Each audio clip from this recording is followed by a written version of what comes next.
Hi, today is September 25th, 2025, and here are my poems for the day. The first one is poem number 1488 for the year, Brisbane. It's hard for me as an American to not pronounce Brisbane, but at least I don't find myself calling it Biz Brain, because that would evoke an enormous brain that would attack the townspeople like that blancmange on Monty Python, except instead of swallowing people up, Biz Brain would demoralize people by talking about mergers and acquisitions and indentures and capital gains tax and balance sheets and what have you. I'm happy to be in Brisbane, and I'm even happier not to be anywhere near Biz Brain. Poem number 1489, Forlorn Morning. The morning was forlorn, but not because it had broken, but because it had broken on an uninhabited planet. There was no one there to watch its sunrise and to marvel at the beauty of the ever-brightening light. Not only were there no people, there were no morning blossoms. There were no blossoms of any kind, no flowers or trees or insects, no bodies of water from which a morning drink could be drunk, and no one to drink that morning drink, even if there had been a body of water. So the morning was forlorn. But our planet is inhabited, so as you wake up this morning to Philadelphia brand cream cheese or whatever you wake up this morning to, you can know that it is a morning of joy and not forlorn.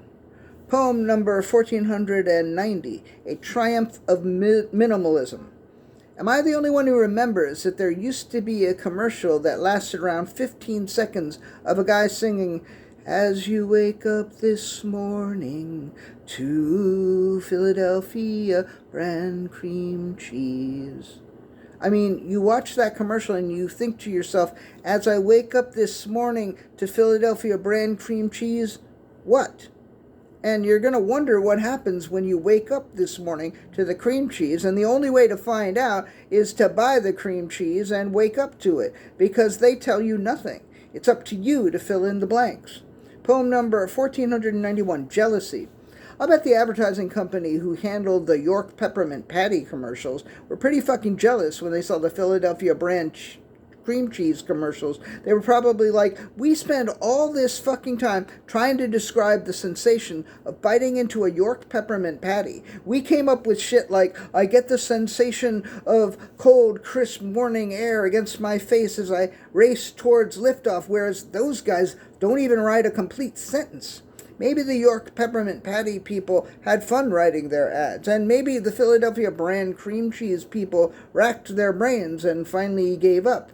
But if I worked for York, I'd probably feel jealous that the cream cheese people were able to get away with just phoning it in. And the last poem of the day, poem number 1492, Song of Music.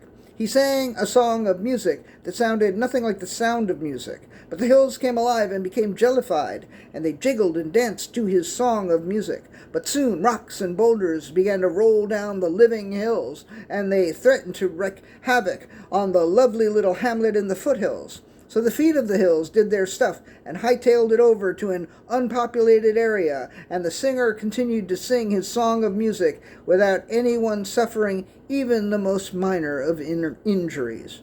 All right, that's it. Thank you. I appreciate you. Brisbane today.